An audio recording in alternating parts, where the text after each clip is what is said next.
This is the Detroit Sports Podcast Network.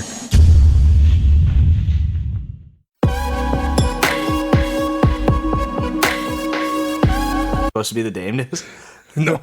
It was just supposed to be the music that started. I'm like very confused why that was playing. Hold on.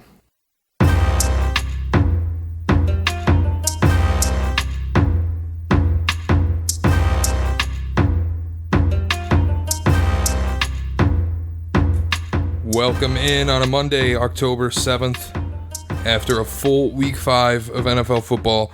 No Lions football, so this weekend, because the Michigan game was on at noon, and for once I didn't have to be super busy all day on a Saturday, I went and saw a movie that's busting box office records. 93 million. Yeah, huge opening weekend in October for Joker. And you saw it. I did. And we both have thoughts. I'll preface all of this by saying I'm not like a movie buff or a movie critic by any stretch of the imagination. I am a buff. I attempt to be a critic, but I don't actually do it seriously. But it is what it is. I left the theater thinking maybe a smarter person would have gotten this. But all I could really grasp was I think that was just a movie about a crazy guy. There was no hidden underlying, it's just the dude's nuts. We'll keep it as spoiler-free as possible, but warning, there may be spoilers if you haven't seen it yet. Spoilers. I thought it just, it kept trying to be a statement film, but the statement was super on the nose about we live in a society that doesn't care about mental health. Yeah, or poor people. Yeah, and it was... we know these things. Yeah. It didn't say anything revolutionary. It didn't really offer any new ideas. It just kind of was a crazy guy. And I thought Joaquin Phoenix was tremendous. Yeah, he was great. He was really, really good. His body was the scariest part of the whole damn movie. But the music was scary as hell, too. The music was great. Shot for shot, it was amazing. Like I said this earlier, I went to semi-editing school. Not to learn movie editing or anything, but you learn editing in the school. Sure. I still don't exactly know what cinematography is, but I thought it was really good. It was well shot, for sure. There were scenes where it was very pleasing to look at. It was an easy watch. It was also a very disturbing watch. For sure. Have you seen Taxi Driver? Yeah. That was what I kept going back to in my mind. And maybe in part because De Niro was in it, though I thought his role was more homage to the King of Comedy than it was to Taxi Driver. But I kept going back to Travis Bickle works this job as a taxi driver and he's got insomnia and he drives around and he's losing his mind and he likes to commit murder. Yeah, basically. I thought, honestly, they made him seem like a really shitty stand-up comedian. I thought some of his comedy was funny. When he's the joke about I always said I'll be a comedian. Oh, no one's laughing now. I was like, that's a good one. I would laugh at that if I were in the audience. Nobody. And then he's like, oh, you can say that again. But I actually I laughed at a very inappropriate time because... I laughed a few times. It might have been a little inappropriate. I will say the dance on the stairs, the song choice, I could not believe. No, that was a good one. The dancing, I could not believe. And then when the two cops look at each other and then make the funny look down the stairs before calling to him, I was like, why? All up until this point, it was a very serious...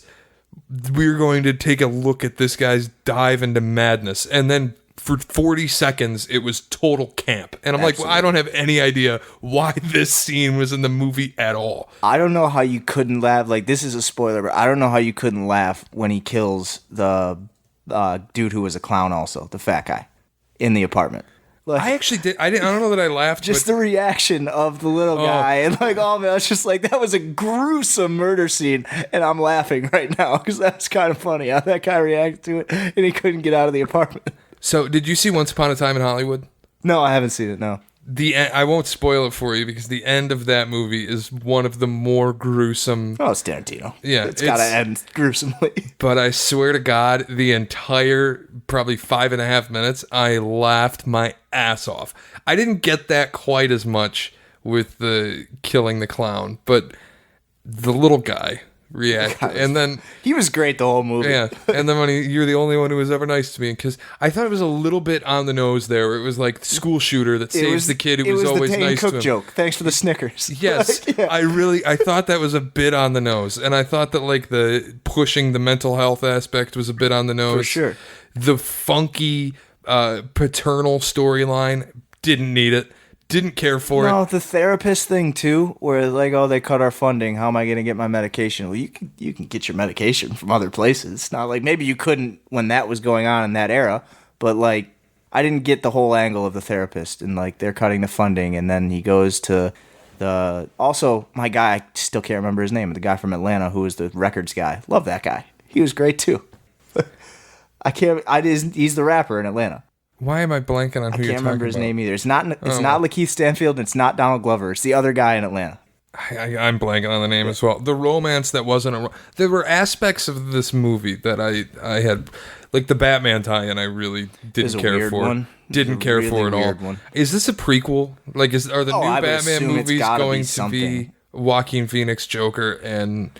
This is a prequel, and all of Gotham is clowns. As long as Jared Leto is not Joker again, I'm good. The triple homicide beginning a poor revolution, it was just the whole thing. There's something about that. It was odd, and it was, I think, prescient. Like, I think there was meaning, but I don't think it ever... That was the only thing where I, like, just got a little bit of, okay, I understand what he was going for there, where, like, the dude is reaching for his card to tell them... Spoiler alert, I'm not laughing, this is just what happens to me. And instead they beat the shit out of him, so he kills them all. Like, if you just let him reach for his card and realize that he has mental problems, you wouldn't have died. It was your own fault type of thing. That was the only thing I could pick up on, like, okay, that's a little bit of a hidden message where don't judge a person right away. I kept thinking he was going to commit suicide. Yeah, I did. Again, spoiler alert, when he went to the talk show, I was like, he's really going to do it. Like, he's going to kill himself right in front of him. That's going to be the end of the movie. And instead, he went a different direction.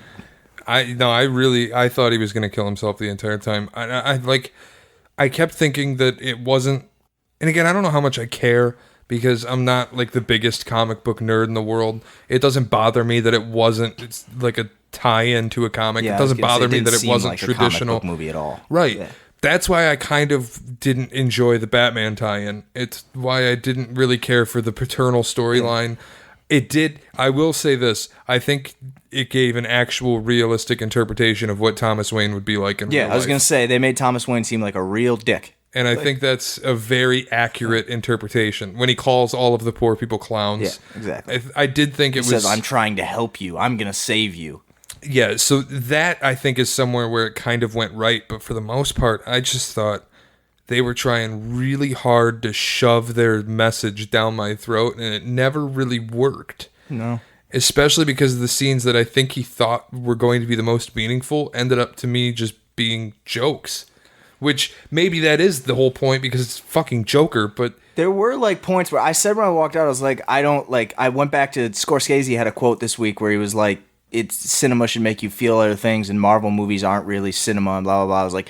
Maybe that was cinema because there was definitely random moments where I was like, man, I'm feeling all sorts of nervous right now. And I'm feeling all sorts of apprehension.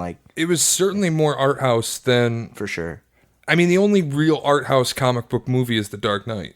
Tremendous. And I think this was more The Dark Knight than it was Black Panther. But... Oh, yeah. It was more art house. It was more cinematic. It was more like Taxi Driver. It had a great score, It was too. more like Taxi Driver or King of Comedy or...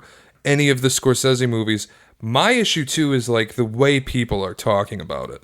I woke up this morning, saw somebody on Twitter saying it was a masterpiece and a love letter to cinema. And I'm not like, going to see it again.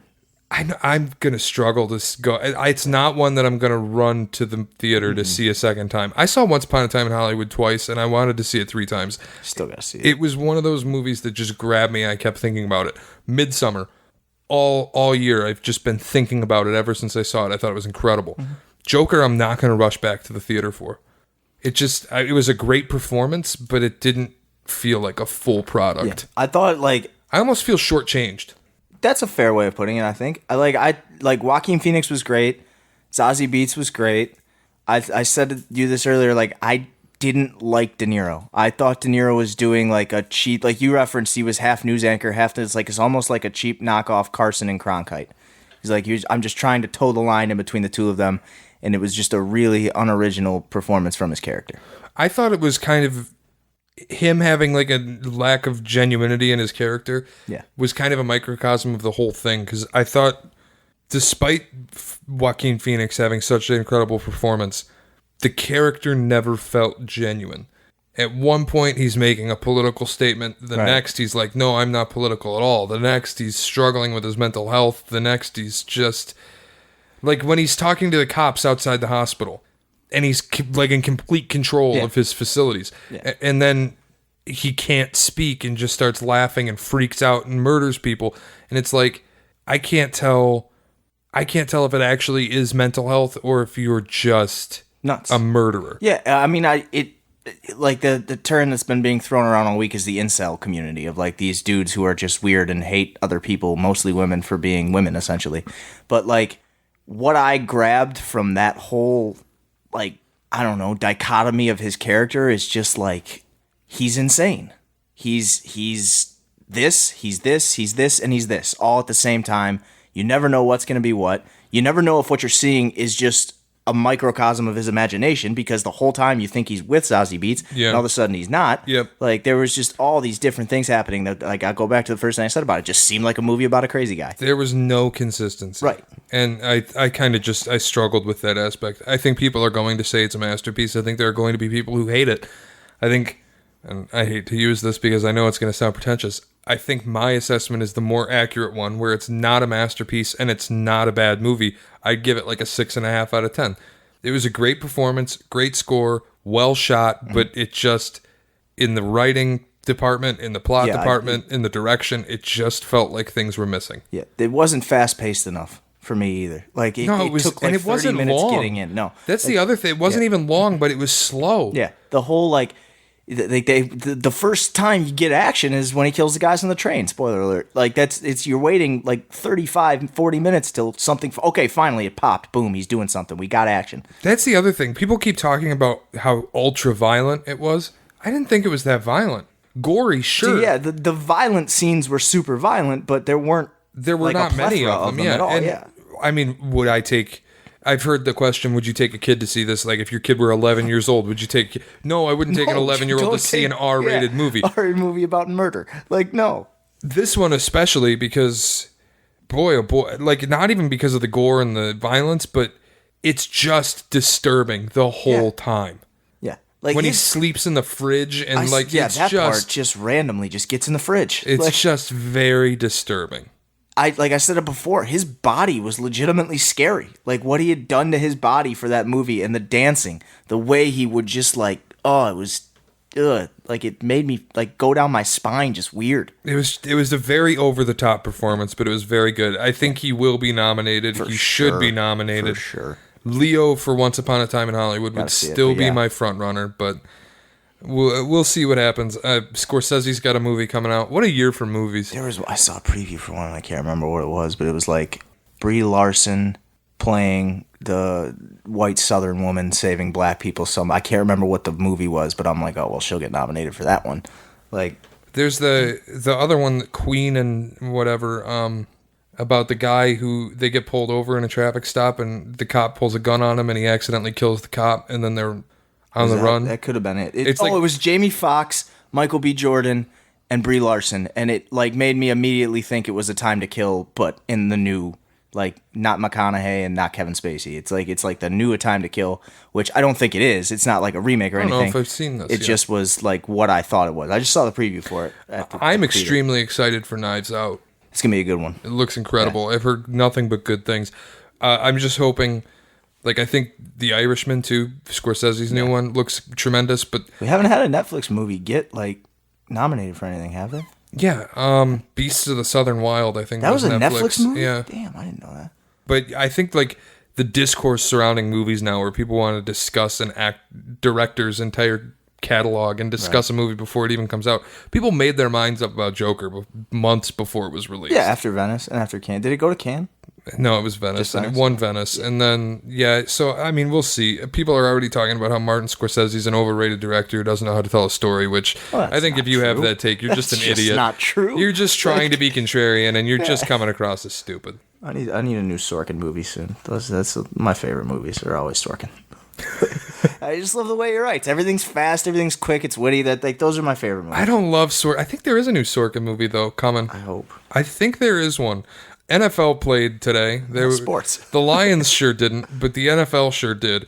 what did we learn? Because I watched the Patriots game the most. I put the Patriots on, and then I watched Red Zone at the same time. And I learned that the Patriots at any given half can be just awful. And the next half, they can come out and look like the best team on the planet. Belichick wasn't lying. They got some good players over there. They're well coached. They do some things, and then they don't. But, you're not going to learn much playing against a team whose coach doesn't want to coach them and whose players don't want to play for them. That quote from Jay Gruden in the post-game presser when if the key works when I come in on Monday, then I'll work. Bortles said that. That is the most lame duck quote. Like, I know I'm not coming to work. I don't on ask Monday. anybody. I'll just show up, and if my key card works, I'll pull in, and if it doesn't, I'll just go right home and not say anything to anyone. Boy, oh boy. I think, bless his soul, because nothing that went wrong in Washington was his fault. No. He's not the reason they're bad. You have a terrible general manager. You have a terrible owner. He's had coordinators that he couldn't pay, and not that he would have been able to keep them anyways. When they're offered head coaching jobs, they're going to go. But he's had McVay, he's had Zach Taylor and LaFleur, and all these guys, and they've been good. So I got to give Gruden some kind of credit for being a good coach and having a good system if he's taught all these guys.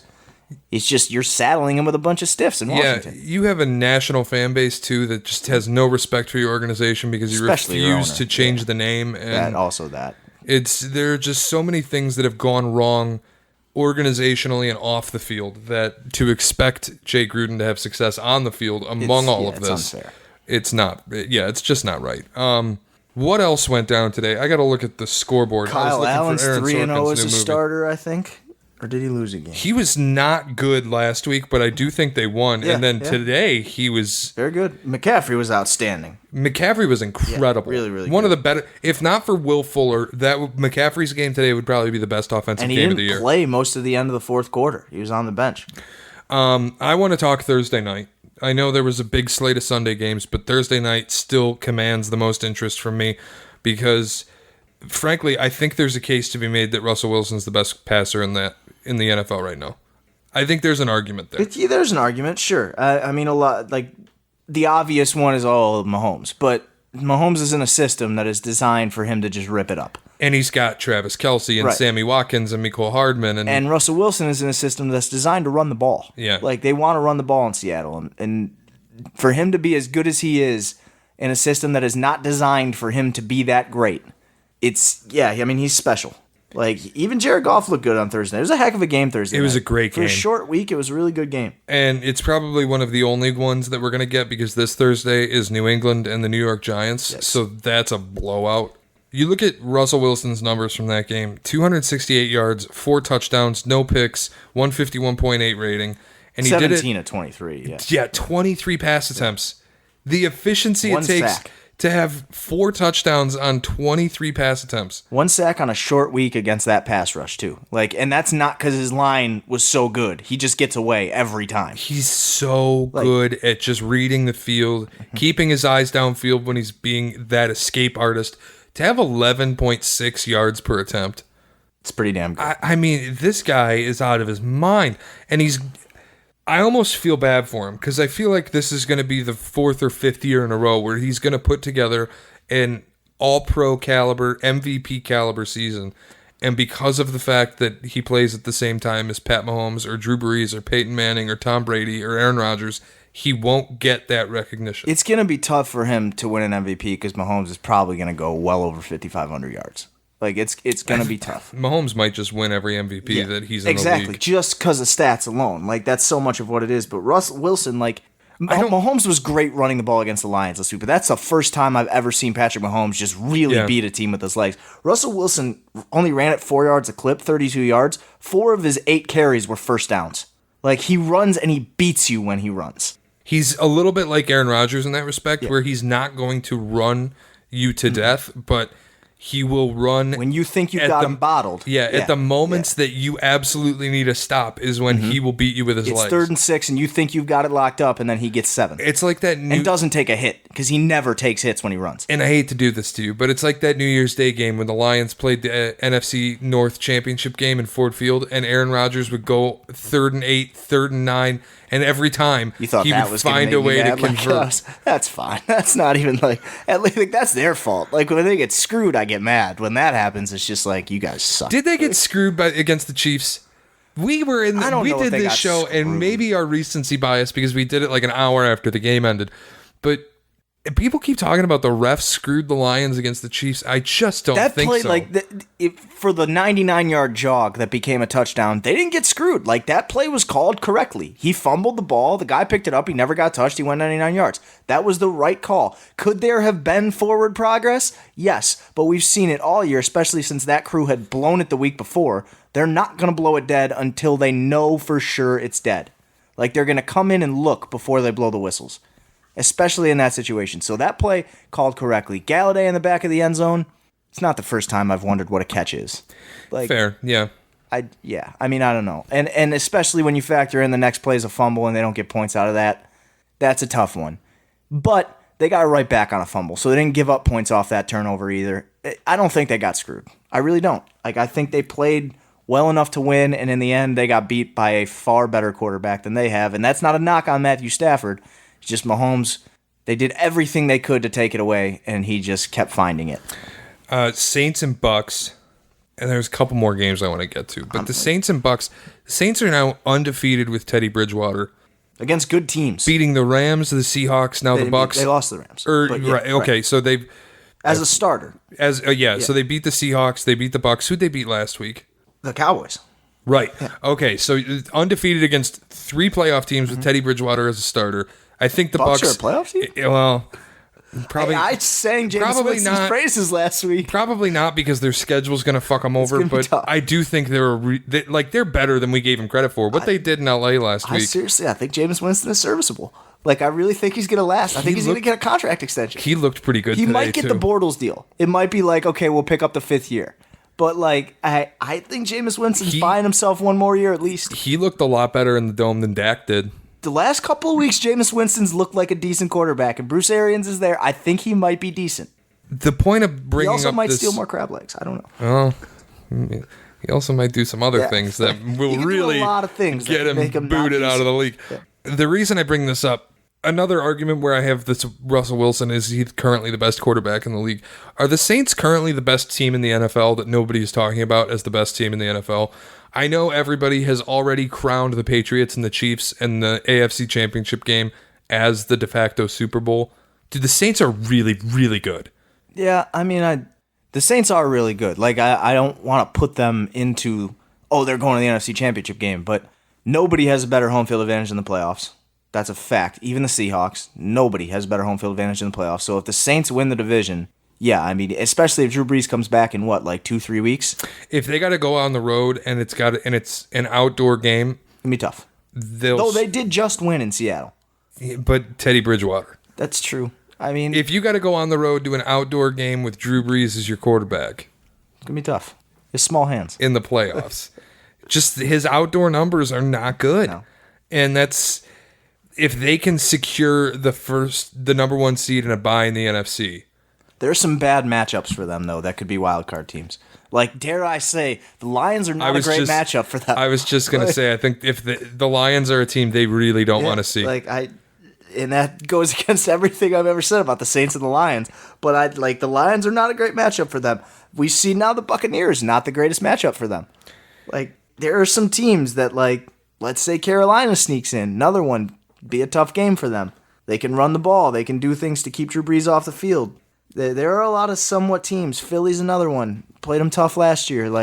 I don't think it's a lock for New Orleans to be in the NFC Championship game, though I would not be the least bit surprised if they were. If Philly gets healthy too, I think they should be the Super Bowl favorite in the NFC. That's bold. Not the Super Bowl favorite No, I know, in the league, but even then, I don't know. They'd have to get really healthy. Well, yeah. I mean, obviously. Everybody. Obviously. Yeah. But that's preseason when they were full health.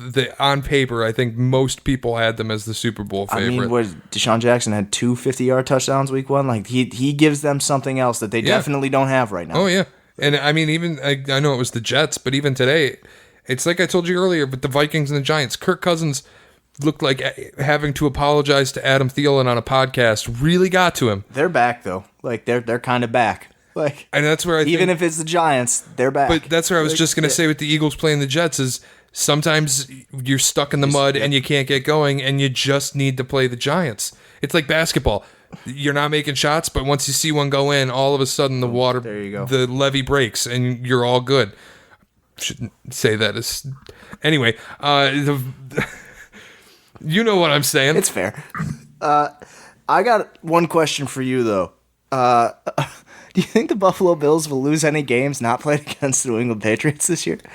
They're really good. Dude, like, I know Cairo Santos, RIP to your career, because that your year is now done. Like, you're getting cut tomorrow. Sorry to hear that, but like I said it before, if you miss 3, if you start off 0 for 3, and then in the fourth quarter they throw you out there for a 55-yarder, that is a save your job kick, and you were not even close. Like, it was dead right off your foot. No chance. But like they get breaks all the time. The Bills play the type of game that lends itself to getting a break every now and then. Their defense, they're kind of like, people say this about the Bears, but I don't think it's fair because frankly I think the Bears are worse. I don't think they fit this comp. The Bills remind me of Michigan State in that every single game they play, they're going to struggle offensively, but they're going to muck it up enough that they might be able to win a 17-10 football game. And I'll say this, like, they're going to go into week 8 6-1. Like, they're Who's on their schedule? They got a bye week, and then they play the Dolphins. So they're going into Philly 6-1. At 4-1, or home against Philly 6-1. I got to pull up a or 5-1 stat sheet that I found on Reddit. But at 4-1, the odds that they make the playoffs are extremely high. And they're gonna be 5-1. Like they've got. Oh, they got Miami the Dolphins. next. Yeah. And then at home. So the Dolphins, that's going to put them at 5-1. The Eagles. It's going to be a tough one. That's where we'll really find out if the Bills are only good against everybody but the Patriots. But again, the Patriots have won every single game by a ton, except the Bills game. They won by less than a touchdown. It's the only time they haven't covered. And I mean, they could lose to the Eagles and they could lose to the Browns. But other than that, they've got Dolphins, Redskins, and Dolphins in their next 5, other than the Eagles and Browns. So they could realistically... And then the Broncos 6 or 7-3. The Broncos in late November and October, not going to be great for Joe Flacco. They may have traded Von Miller by then. And then they get to listen. If the Patriots have already secured a bye week going into Week 16, nobody's playing.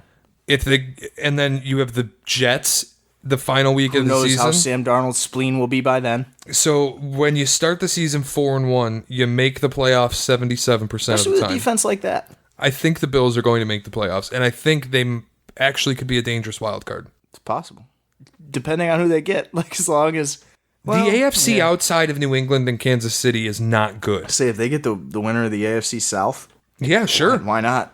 Shit, if you get the winner of the AFC North, I think the outside of Kansas City and New England, I just don't think it's a good conference. It's like, I mean, Houston can put up points, but if that Bills defense can Buffalo could definitely beat Houston in a playoff game. That could happen. Houston always blows playoff games. The Ravens-Steelers game where the Ravens couldn't hold off Mason Rudolph until they killed him. Yeah, literally almost. And then they couldn't hold off, what's his name, Devlin Hodges? Never heard of that guy in my life before he went in for quarterback. I'm like, oh yeah. Didn't they sign somebody when they traded Josh Dobbs? No, they didn't. They've got some dude named Devlin Hodges. Who the hell is that guy? Unbelievable. And he almost quarterbacked them to a win. I don't remember who was it. Whoever, I can't even remember who the broadcaster was like, well, they got no tape on him. I'm like, that's because he's Devlin Hodges. I don't want to sit here and tell you that I think the Steelers are suddenly some decent team. I think it might be telling us a little bit about the Ravens. That a couple of weeks, they beat the shit out of the Dolphins week 1, 59-0. They looked like this incredible high-powered offense. They haven't been able to figure out how to make Hollywood Brown work. No, he had a nice touchdown catch. He did today, but in the few games between week 2 and now, they haven't figured out how to make Hollywood Brown work. The deep ball hasn't been there like it was against the Dolphins. It hasn't. And they've kind of let their foot off the gas as far as being aggressive in the passing game. I'm a little nervous about the Ravens. I think the Browns are actually the class of that division. If they can continue to get it together and beat the Niners on Monday night, we'll learn a ton about the Browns and we'll learn a ton about the Niners. Monday night's a big put up or shut up game. Both teams. Yeah, I think because for the Niners, yeah, you're undefeated. You, the Chiefs, and the Patriots, and again, we're recording this before the Chiefs game, so if Jacoby Brissett somehow knocks out the Chiefs from the undefeated, and it's just the Niners and the Patriots as undefeateds going into Monday. I think it would be just the Patriots as the undefeated. I mean, the thing for me is, like, even if they're undefeated after Monday night, I still think they're the third best team in their own division. Like, Seattle and the Rams are both better than them. Are the Rams? I think they are. Like, dude, that defense stinks. I don't, like, Marcus Peters thought they played bad. well. Like, I know that Goff threw it 50 times on Thursday night. They have no balance in their offense. That defense but sucks. they could. Like, it seemed like Gurley was going, and then they just got away from him. Because his knees are arthritic. They will never tell us how healthy it's gotta he be is. something. It's like, because they will never tell us. I mean, he was ripping them off over and over. If he were healthy, they'd be using him. Yeah. There's no reason for Jared Goff to be throwing 128 passes in 2 weeks or 3 weeks or whatever it is. There's just no reason. Another Brandon Cooks concussion, dude. Like, every single time, he's just so little. He's so good. Like, he's so good, but he just keeps getting crushed. And I tell you, I still think they're better than the Niners. Aqib Talib stinks. His secondary isn't good. His prime is Eric Weddle well is not behind good him. Like, their secondary is not good. But losing Sue, I think, has impacted their defensive line a little bit. You still have Aaron Donald, but too. They don't have Clay Matthews, broken jaw. I don't know that the Rams are good. I think the Niners might be better than the Rams. I don't. Like, we got to see him play head to head. I want to see the Niners play someone who isn't the Bengals, who can't even beat the Cardinals at home. The Cardinals come to Cincinnati, and you can't beat them. Well, and again, we'll see that tomorrow night, and maybe that's where we learn. But there's a lot of bad... Oh, next week, here we go, 49ers Rams. Beautiful. Perfect. There's a lot of bad teams in the NFL this year. I think... I mean, right now, I think the AFC is a -5.5 favorite in the Super Bowl. Wild, because it's going to be New England. Which tells you how highly respected Kansas City and New England are compared to everyone else in the league.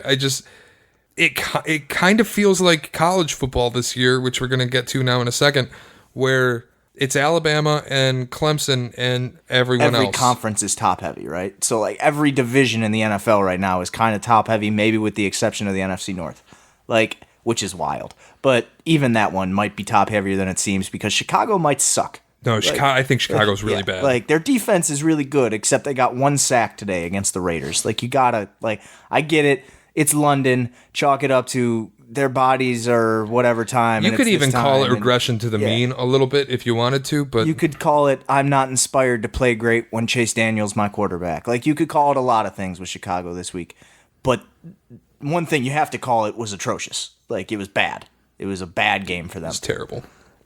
I think Minnesota, even though it was the Giants, proved that they can execute. Like, they're going to be more dynamic than we've seen in previous weeks. Kirk Cousins was outstanding today. Dalvin Cook was outstanding, minus a fumble in the red zone. And their defense, again, I get it's Daniel Jones, and shout out my guy Beans, but he's not really a top-notch wide receiver in the NFL. I can say that because I know he doesn't listen to this. But either way... I just think every division just has a little bit of top-heavy to it, to where the bottom of it, like the NFC South, woof, Atlanta. Oh, my God, man, they're bad. They are so... And Matt Ryan, what the hell happened to this guy? They spend a lot of money on their salary cap to be that bad. I mean, think Julio's the highest-paid receiver. Matt Ryan is, top 3 in quarterbacks? This is probably an outlandish homer take, but is it completely unrealistic to say that the Falcons and the Rams were both broken by the Patriots? Were they just... The Rams is too early. Like, it's only been 4 games since that game. I think the Falcons were... The Falcons are broken. They are broken. And it's got to be tough to I don't know how they beat Philly on that Sunday night. Like, I got no clue. It's got to be tough to have a 28-3 lead in the Super Bowl and lose it, and then have most of the same players stick around. And they're broken. I think they're still reeling from that having happened. I don't really blame them. I mean, that year their offense was great. Every other year they didn't have Kyle Shanahan. It isn't so good. Yeah, it's almost like Matt Ryan's not great unless he has probably the best offensive coordinator in recent history. Which is why I'm hesitant, to say San Francisco's a fraud, but I still think they're the 3rd best team in their division.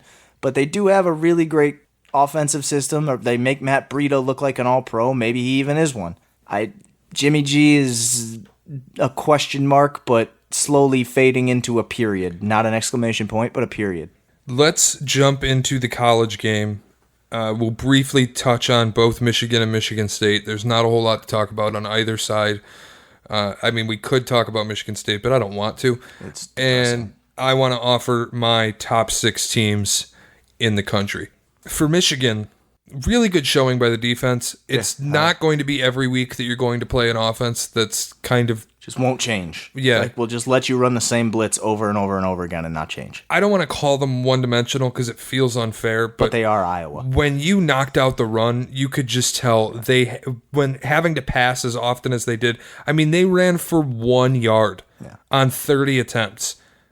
When you have a game where, and I told my friends this, I was worried about Michigan's rushing game because I figured in a game where you have to have Shea Patterson throw north of 40 passes, you're going to lose. It's going to be tough. Kind of the same way for Iowa. If you had told me that they were going to rely on Nick Stanley or Nathan Stanley, whatever his name is, to throw 42 passes, not a good look. Yeah. Not a good look. I will say this, though. For a guy who's 4-1, and I know the 1 is a glaring 1, in my entire life, I've never seen a quarterback who's 4-1 be that bad or have this much noise to have him removed and the coaching staff just not even budging on taking questions about if he's going to get removed. Like, it's like they don't acknowledge that he isn't good. Every time, Harbaugh's just like, no, Shea's our guy. We don't want to make a change. Why? If that's as good as it gets, there are other questions that need to be asked. It's either a loyalty thing or Joe Milton and Dylan McCaffrey are really bad. I like Joe Milton, man. Everything I've seen from Joe Milton says he's good, but everything I've seen from Joe Milton comes against second stringers on Rutgers. I'll tell you what, though, everything I've heard about Joe Milton from some people around that program, they think he's the most talented guy. Then why in isn't that he room. playing? Is it just loyalty? No idea. Like, I guess if you get a guy to transfer in, you want to play him. The same thing happened with O'Korn. But at some point, you got to know those guys are open and he can't hit them. He doesn't even see them. Yeah, you got to pull that guy. And he doesn't. It's like you have guys in single coverage. Nico Collins can go up and get a ball. You don't throw to him. They have the most underutilized wide receiver core in the country because their wide receivers are really good. Like, their third wide receiver is maybe a top 10 wide receiver in the Big Ten, Ronnie Bell. They are really good at wide receiver, and they get open, and they can't get him the ball. Nico, DPJ, Tariq Black, Ronnie Bell. It's outside of Ohio State, it's one of the best receiving cores in the country, and it's just not even used. Ohio State's receivers are crazy. Ohio State's receivers aren't fair. If there's a wide receiver it's Ohio State. The whole thing. Justin Fields is the number 1 quarterback coming out of high school? Yeah. You know who number 2 was? Trevor Lawrence. I thought it was the other way around. No, dude. Justin Fields was that good. Does it depend on where you look? Because I looked at 24/7, and I think it showed Trevor Lawrence. He won Elite 11. I did know that. I did know that. And then you look at his tape from Georgia last year, and all they did was use him in Wildcat. Just run him. Just put him out there in Wildcat. No disrespect to Jake Fromm. He's a good quarterback, too. But, Justin Fields is he's incredible. There's no way Jake Fromm is better than him. Justin Fields was never going to play in their scheme, though. No. He's just not that type of guy. He is a dude who you draft and build a scheme around. He's got that type of talent. He's got to be in the spread. He's got a cannon. You can't use him in pro style. He's incredible. He whipped our ass last night. Absolutely. Just abused us. It was difficult to watch. It was... Honestly, I thought the defense played admirably, and just at the end of the game, they had been on the field too long. It wasn't even their fault. End of the first half, they had been on the field too long. I am still convinced that that's the best defense in the country. It's just the offense can't help them out. It's so bad. There are some defenses that, I didn't know Florida had that in them. Bo Nix looked terrible. Yeah, but I just don't think Bo Nix is good yet. He looked a hell of a lot better against Oregon in his first game than trying to go into Gainesville. This is probably an indictment on Gus Malzahn's ability to immediately start a true freshman. More than it is Bo Nix any good. Yeah, I don't know what else they have there behind Bo Nix, but there was a point where I was like, you got to just let this kid out of his misery. What does Michigan State have to do for you to be satisfied with this season, the rest of the way? So my satisfaction is relative in a sense because what's the best this gets? We somehow rattle off Wisconsin, Penn State, and Ohio and Michigan. That's not going to happen. We're not going to beat all three of those teams. There's no way. I think we can beat Penn State just because we have that mojo. I think the defense against Penn State will give Penn State some trouble, but they can score too. And if they catch one of those rhythms, like you could tell when Ohio State found it that there was no more stopping them the rest of the night. That second quarter, like, yeah. They got 24 in the second quarter. You're like, yep, it was like it's just done. They found it. It was really Lewerke overthrew Cody White on the wide open touchdown. I think if you get that score, it's an entirely different game. But you didn't, and then Ohio State was allowed to put it in drive and go. And we talked heavily just a second ago about Justin Fields. J.K. Dobbins needs, and the offensive line. Like, when you run the ball 24 times and you average 7 yards a clip, you can't against expect the to win best that game. run defense in the country. And then Master Teague, who would probably be the starter at 9 other Big Ten schools minus Wisconsin, or I guess how many schools are in the Big Ten now? 13? 11 other Big 14 Ten, or whatever it is. Every other Big Ten school not named Wisconsin, Master Teague would start at. That dude averaged 6.5 yards on 14 carries. They were just gashing him gashing him. And then Justin Fields goes 17 for 25. Like, they're gashing him all over the place. My satisfaction from Michigan State the rest of the season rests purely on beat Michigan and let D'Antonio retire, having beaten Michigan in his final season. I would be so happy if that was how it ended. But that's how it's got to be. And I'm assuming that beating Michigan puts you somewhere in the range of 8-4, 9-3. If that's the case, and D'Antonio retires after a 9-4 or 10-3 season where he beats Michigan and wins a bowl game, yeah, perfect. Sure, send him off. Build him a statue. Yeah. That's beautiful. My thing is, though, I don't think they get him out for anything less than 7-6. Like, if they're 8-5 or 8-4, whatever it is, they're not going to make him go. But I think he walks away on his own accord no matter what happens. I don't, because then I think he knows his coordinators are all screwed. Like, if he walks away, but if he not a single one of them gets to keep a job. I think he also gets to pick his successor, and if he picks Tressel, no, you can't let him do that. Like that, it's the same thing. You might as well let him be the coach still. Bill Beekman's not going to not let him do that. I know, but like you can't do we gotta that. Come to the whole we gotta point come of to getting terms. rid of him is getting rid of the staff. I don't even hate him. Like, he recruits the right kind of guys for the defense. Like, we're a defensive school. Yeah, like, he recruits, that's fine. Just get him a new offensive staff. We got to come to terms with the fact that I don't want him to call plays. I want him to be... Bill Beekman doesn't call the shots in the athletic department of Michigan State. Tom Izzo and Mark D'Antonio do. That's what we have to come to terms with. I hate that, though. Like, that's the worst part of it, because that's how you get screwed. You let there's got to be somebody on top of them. You can't let those guys have autonomy like that. There was, but unfortunately, he had oversight elsewhere. Like, that's how it happened. Not that type of situation, obviously, but that type of situation where you're just doing whatever Joe Pa wants the whole time. You got a statue and a few national championships from years ago. It's just, you can't. It's what happened with Les Miles at LSU. Exactly it's what happened with Lloyd Carr at Michigan. Yep. It's what happens everywhere. And they waited too long. They waited too long with Lloyd Carr, and look what happens. Yep. We're, 13 years removed from that, and you haven't been to the Rose Bowl.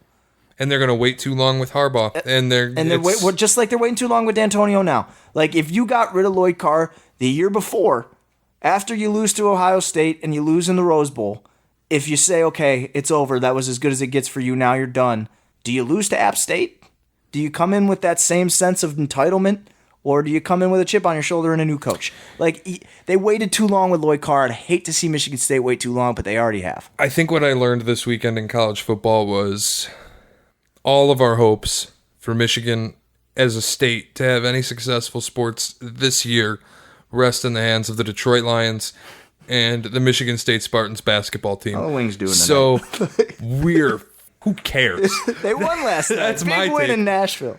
But if you're telling me that the Detroit Lions and the Michigan State men's basketball team hold the keys to us having a successful year, we're in trouble. Don't make me cry, Cassius. I really think don't do it to me. There's no reason that the Spartans don't win a national title this year, but well, if they we listen might find to anything the Pistons were talking about while they were in East Lansing this week, then I am scared. Just don't listen to those guys. Let me give you the Norling Power Index. Love it. The NPI, my top 6 teams in the country for college football. 1 with a bullet, Ohio State. 2, LSU. 3, Alabama.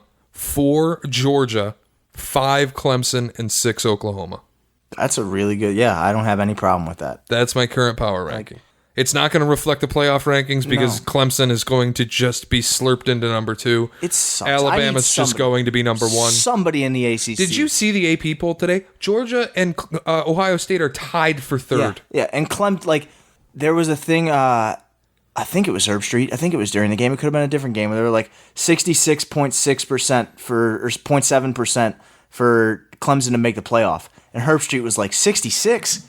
It's 96. Who's going to beat them in the ACC? Yeah. Oh, they're just going to walk in. And then they might get rolled as the 4 seed against whoever in the first round of the playoff. But there's nobody. Who's going to beat them? Duke? I do actually think that that's what Clemson is in for this year, is they're going to be the team that gets in and gets rolled. I feel like that's where they are, and maybe it's not their fault, but that's what happens when you play a terrible conference and a terrible schedule, and just by virtue of being undefeated for however many years in a row, you get in anyway. Whoa, you want to get right to NBA? Why? We got breaking news. Is it bad? It's not good. Is it going to hurt me? It's not going to hurt you. Is it going to make me happy? You're not of Asian descent.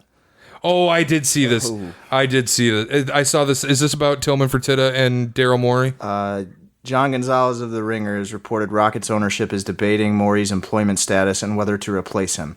Oh, yeah. Did you see all the things that went down with what he did? Yeah. Mike Bass, the spokesman for the NBA, has released a statement that says, "We recognize that the views expressed by Houston Rockets general manager Daryl Morey have deeply offended many of our friends and fans in China, which is regrettable.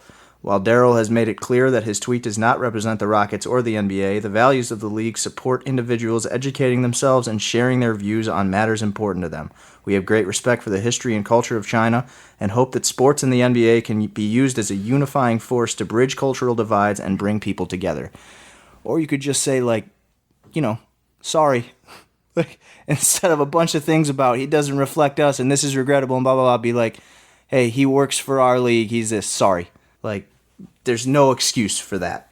I'm a little disappointed with how this has gone on all fronts. I think, one, I haven't done enough research to know if Morey was on the right side of this or not. Yeah, I have no idea what's going on. I'm more inclined to agree with Daryl Morey than I am with Tillman Fertitta, just based on my knowledge of who Tillman Fertitta is as a person. Yeah. Whenever you say something on Twitter as the general... One, if you're the general manager of the number 1 most supported basketball team in China, you probably shouldn't disparage the Chinese government. For those people that don't know, the Houston Rockets, since the second they drafted Yao Ming, have been China's team. Far and away. I don't want to get too much into it because I know it's super geopolitical and not much to do with basketball. It would not surprise me if Daryl Morey loses his job. If he does... He'll be hired in 5 seconds by someone else. Sure. Yeah. Am I going too far out on a limb to say if he gets fired, the chances that the Rockets win the NBA title, rise? No, I think that would not be correct. Especially with their presently constructed personnel. It's going to take some Daryl Morey tweaking and maneuvering throughout this year for them to have a chance. My thing is more so if you don't have Morey imprinting Morey ball onto playoff games. Is it Morey ball or D'Antoni ball at this point?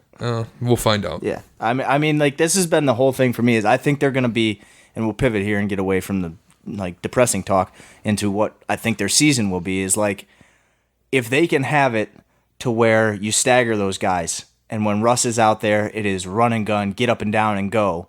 And then when Harden's out there, you're just basically spelling the other guys. You're just letting them take offense off. When Russ is out there, you got to run up and down. PJ Tucker, you got to get to the corner. Gordon, you got to get to the corner. Everybody else has got to run the floor. And then when Harden's out there, you're going to get a break, and all you got to do is play defense. I think that could work. Is that going to work in the playoffs when they have to be on the court together, and that means you are minus a shooter? Because let's not forget, by percentages, and I mean literally, I am not using it figuratively, Russ was literally the worst shooting point guard in the NBA last year.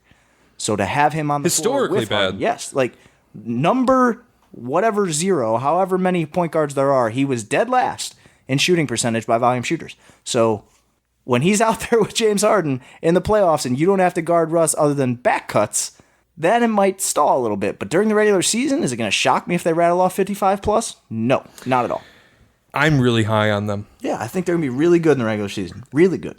I would be much higher if Morey and D'Antoni had any inclination at all to run a pick and roll or anything other than isolation, because I think as presently constructed with PJ Tucker, or is PJ Tucker not on the team anymore? What's going on with PJ Tucker and Ryan Anderson and Clint Capella and Russell Westbrook and James Harden?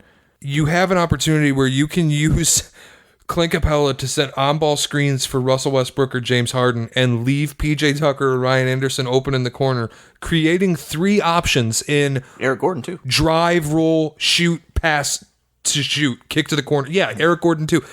If they ran pick and roll, I think you could pick and roll every team you play to death and kill them with either a Harden drive, a Russ drive and kick, a Harden drive and kick, a roll to Capella. There are the options are incredible, but instead you run the clock down to 7 seconds and then you run isolation for Harden or Russ. And I think that's where in a playoff game you're going to lose in the second round. I think people don't quite realize how great of a passer James Harden is, especially no, they don't. As a they just don't know. Point guard. Like he can do things with those pocket passes and with the angles that he creates.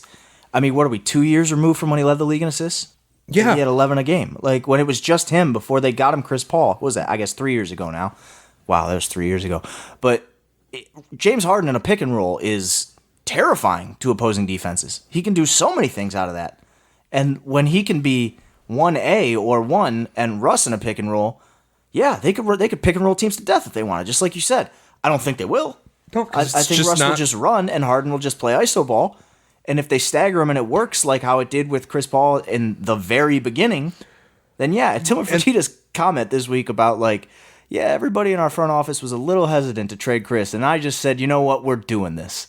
Oh, okay. They were showing me a bunch of numbers that made it seem like we were better with Chris. And then I said, nope, we're doing it. There's a very clear disconnect between Morey and... I think Chris Paul is just... The fact that he's going to be a more efficient three-point shooter fits the system better. But again, the amount that they will isolate instead of having off-ball movement, setting screens, running plays, the amount that they will just isolate Harden or isolate Russ or try to get a shooter open. Why do this as a team when we can win 1-on-5? We only get our shots from the three-point line or a layup. That's it. Which is great. You're going to win 60 games doing that. Sure, they really could. It will not shock me if they do. The entire time that Houston has had Harden, Morey has showed us that if you do three-point line and layup and nothing else, you're going to win 60 games. The math just supports it. But once you get in the playoffs, you're not trying to win 60 games anymore. You're trying to win 4. And they still do it the same way. Even when they bring in somewhat in his prime, not really in his prime at all, Dwight Howard, even when they got to the playoffs, that series with the Clippers turned around. They're down 3-1 in that game 5 in Staples. That series turns around when Dwight Howard goes to the bench and they bring in Josh Smith at the 5 and he starts raining threes with Corey Brewer. The pick and roll, they just abandon it right away. And Kevin McHale was the coach back then. It wasn't even D'Antoni. But back then, it proves with Harden, okay, the most efficient way we're going to do this is just give him the ball and tell him to dribble till there's 5 seconds left on the clock, then do something. We are running up on time, so let's go through an NBA preview quick. I want to do, what's the team you're most excited to watch on League Pass? This is not the Celtics or the Lakers, Clippers, Sixers, Bucks. No team that's going to be nationally televised often enough. Certainly not the Pistons, because we're going to be subjected to what they put on the basketball court on local television. So my thing for this, I'll preface this by saying my favorite League Pass teams are always in the West because I'm up later and I want to watch it. Last year, without a doubt, Sacramento was my League Pass team. They were very fun. They were so fun. They got up and down. They could shoot. They were young. They were athletic. I think, and I'm probably going to steal this one because I'm sure you have it too, my League Pass team from the West this year is not as far west as I wish they were because they won't be on so late, but it's New Orleans. I really want to see what the Pelicans are, and especially now that Zion's 6'6". You actually didn't steal mine. They're one of mine because I can't wait to watch Zion. Yeah. I love watching Drew. I'm really excited to see if Lonzo's shot holds up. I really think they have one of the deepest benches in the NBA. I think they could be a very good team. They're not going to compete for a title. I think they can get into the playoffs. JJ Redick's 13 for 13. Yep. And he said he Don't was fuck telling it the up rookies, for "Don't me." fuck this That up." was a classic JJ Redick.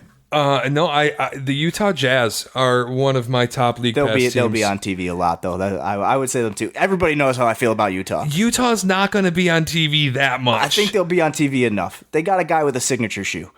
But they're not going to be on TV. It's Utah. I bet every time they play the Lakers or the Clippers, they're going to be on TV. Oh, fair. But that's because I'm saying I want to watch them play New Orleans. I want to watch them play Memphis. I want to watch them. San Antonio's another one for me. I only because I completely counted them out last year. I was like, no, this is the year. It's over. And then they just did what the Spurs do. And they completely changed it to mid-range and post-ups and somehow made the playoffs. And now they get Murray back, and I am super high on DeJounte Murray. I'm also interested in the Mavs. This is the thing with the NBA. Another good team. It's why it's by far my favorite. Night in, night out, they put the best product in because I can look at every single one of these teams.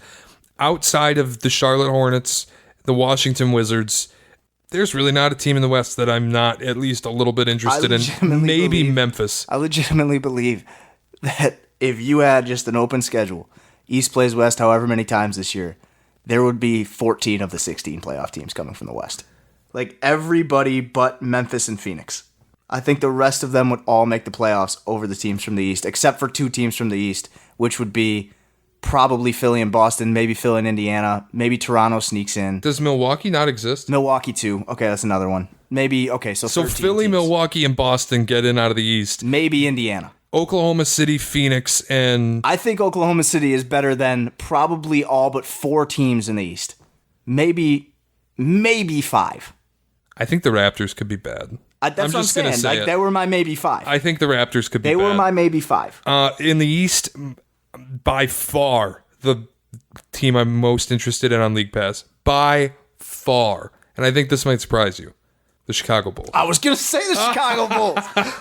I was a year early on the Chicago Bulls because I had them last year. Like when we did a preview at like the specs thing for just whatever, and I was like, I think the Bulls could sneak in and be the 8th seed. They're young, they're athletic. If they could stay healthy, and they didn't stay healthy, the Bulls could be the 8th seed this year, and that is a big moment for the Chicago Bulls of late. I agree. I think they could be the 8th. I think probably they'll be around the 10, but I'm excited to see. I need to see Levine be really good. He's already been really good on offense. I need to just round out your game a little bit. Like it's year 5 or 6, whatever it is. And I think it's 6. Yeah, it's year 6. You're coming 2.5 years off the injury now. I want to see you be a really great guard, not just a really great scorer. Like do everything. I also like the idea of watching a lot of Atlanta Hawks games. Obviously, Trae Young, John Collins. It's just fun. Mm-hmm. Kevin Huerter's a good player. I think they're still a year away from being competitive. Yeah, I don't think they have an all-star this year unless Trae Young gets in on a fan vote. I do think this year they're bad. No, well, you got to remember, Trae Young's the 28th best player in the NBA. Oh, yeah, I forgot. My bad. Sorry, Clay. And then I think the Orlando Magic are really interesting. They are. They're especially super long. If Markelle Fultz is actually going to be a good basketball player. For me, that's not why they're interesting. I want to see Markelle Fultz be good. I want to see it, but I don't. I'll believe it when I see it. I'm not holding my breath. But if he's going to be remotely fixed, it's immediately a more interesting team. Like I just really kind of slandered the East a couple of minutes ago. There are interesting teams to watch. I don't want it to seem like none of them could win a playoff series in the West. Right, none exactly. Of them. But I know I'm going to get sucked in and watch 25 Knicks games this year. I know I'm going to do it. And they're actually going to be somewhat respectable. I watched 25 of them last year, and they only won 17. Not of the 25 I watched. Total, they only won 17. I watched more Knicks games than I'd like to admit. I don't know why I do it, but I do it. I'm going to watch 82 Celtics games because I like getting my heart stomped on. And I know I'm going to watch Brooklyn. I know I'm going to watch Miami. I want to, there's teams I want to watch. I don't know why in hell I have any interest in watching Charlotte, but I just kind of want to see how bad it is. It's going to be I just kind of want to see how bad it's going to be. It's going to be Terry Rozier dribbling the air out of the ball. Same thing with Cleveland. I want to see if Beeline can do anything with scrubs. Get Malik Monk out of Charlotte. That's what I want this year. We already know the people who should get out of Charlotte never get out. That's what Kemba. It took him 8 years, but he did it. I'm going back. Did we talk about that interview that Kupchak gave to the Charlotte Observer when he said we were blindsided? Oh, yeah. No, we didn't talk How about were that. you blindsided? Oh, boy. It's almost like you shouldn't lowball your franchise player, the best player in the history of your franchise. So Mitch Kupchak, you moron. What an idiot. I don't... He said a lot of things, and then it's like, maybe you shouldn't lowball the best player in franchise history by $100 million and then give Terry Rozier We didn't think he'd make all more NBA. money than Kemba ever made in his career. Like, to say we didn't think he'd make all NBA. You have to know that that's a distinct possibility at the deadline. Mitch Kupchak is one of my favorite people on earth because he saved my Celtics from having to go full tank. Thank you, Mitch Kupchak, from the bottom of my heart. Because without Kemba, we would be fucked. It'd be a different look. It would be Marcus Smart and Jaylen Brown. Might even be Terry and Rozier. Gordon Hayward and Jason Tatum. And yeah, it would be disgusting. I got one for you for the NBA, though. Because I was talking to my friend 2 nights ago, and he asked me, what happens at the beginning of the year that sends everything shifting? I'm like, well, somebody's going to get traded. Like, it's going to be a Kevin Love or a Chris Paul. So who do you think it is? Who's the guy that somehow, okay, this guy's going, and I think Love gets moved balance. first. It's such a big contract, and it starts this year. Like, Chris Paul only has 2 years left. His starts this year. How bad would the Pistons have to be for 2 months? To get Kevin Love? No, to get Blake Griffin out of town. They'd have to be really bad.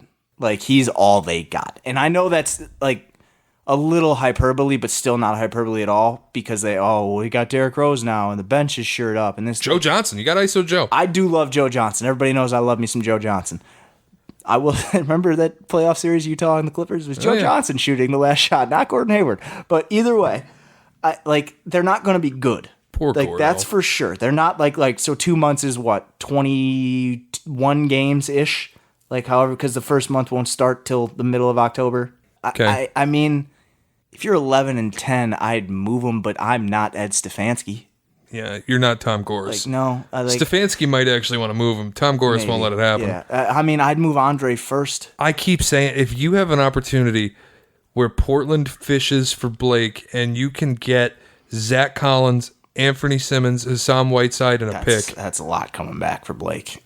I love Blake, but like we're talking super high on Simmons. But we're talking about Collins. A top 15 NBA player who, if you put him on Portland, you make him a contender now. Absolutely, but Portland has had issues with people getting hurt going into the playoffs. Sorry, Nurk. Sorry, Wesley Matthews. Sorry, Brandon Roy. Sorry, Sam Bowie. Sorry, Bill Walton. But basically, Blake is not the healthiest guy in the world. And going into the playoffs last year, yes, he carried a huge load all year, and you cannot expect him to literally hold that on his back and still have working knees come April. But he's not the healthiest guy in the world. And to give up a guy, I mean, they're super high on Collins and super high on Simmons. And a first-round pick, and Whiteside just to make the money work seems like a lot. Like, you're probably sending Kennard out with him. Yeah, well, which is fine, honestly. I don't know that you'd want to send Kennard out. I think he has a negative wingspan. Like, what are we talking about here? But he can shoot. He can, but he's the dude who gets his shot blocked at the 3-point line. I got a more interesting one for you. What would it take for the Blazers to turn CJ McCollum into Bradley Beal? I got nothing. They're so comparable. Like, I don't... Beal's better. Beal's better. McCollum's more expensive now, but you'd have to pay Beal. McCollum just got the extension, doesn't start for another year. Their ceiling is considerably higher Beal's with Beal. younger by, what, 2-3 years? Considerably higher ceiling with Beal. Considerably? Even in the West? So.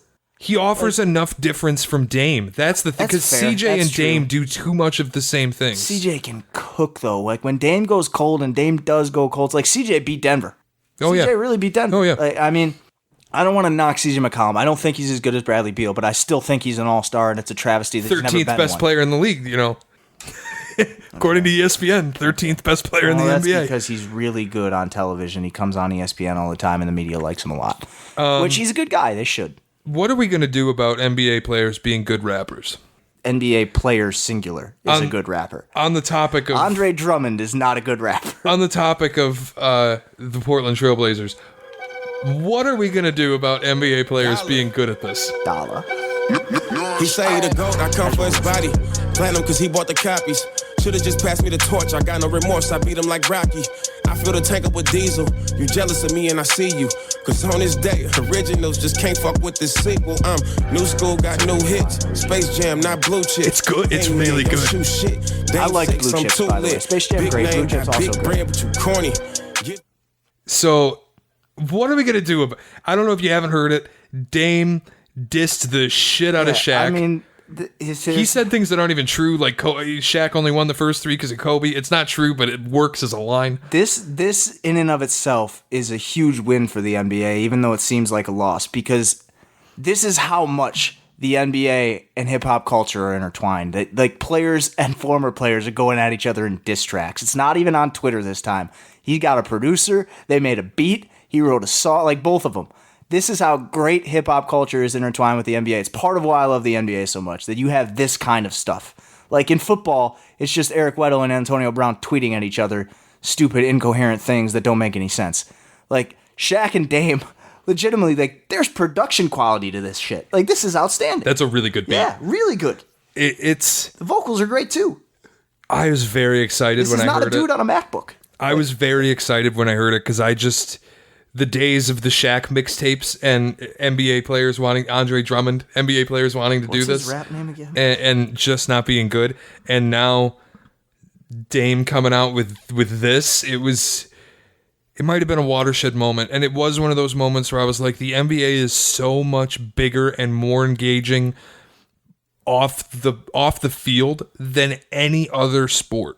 Yeah. You take basketball off the floor, and it's LeBron is a star. Kevin Durant is a star. Damian Lillard is a star. These are guys. If you saw Aaron Donald on the street, you wouldn't know him from Adam. If you saw Damian Lillard or LeBron or Kevin Durant or Kyrie or Jimmy Butler, you know these guys because they have personalities that are exposed to us, and it's the reason why I think the NBA is so great. For those of you on pins and needles, Andre Drummond's rap name is just Drummond with an X instead of an O. Doesn't make any sense at all. Super creative. Super creative. Really great. Really great. We went way over time, so we'll go more in the NBA preview next week. Give some picks, I guess, if we're into that. I'm with it. Preview the Pistons for... It's bleak. It's going to be bleak. It could be a 6 seed. I don't think they're going to be a 6 seed. I mean, maybe. I think they're going to be worse than last year. We'll see how good Miami is. I think they're going to be worse than last year. It's a little bit of a tease, but if here's my preview. Just trade Reggie Jackson. Just get him out of here, even if it's for nothing. You'll be better. Addition by subtraction. That's it. Yeah, no, you literally could trade Reggie Jackson for a folding chair and improve. I'm with it. Even if you got to take the cap hit, I'm with it. Just get him out of here. It's Tim Frazier all day as the backup point guard. I'm with it. D Rose and Tim Frazier. We'll talk Reggie Jackson Penn next State's week. Finest. We'll also talk Lions because they'll actually play a game. It's gonna be a good one too. Monday night. It sure. Oh, so we got to preview it. Yeah. God damn, we got to do 2 of these without a Lions game. Perfect. It'll be a good one. It's perfect. Packers Lions from Lambeau. Perfect for NBA previews. We'll see you next week. Later.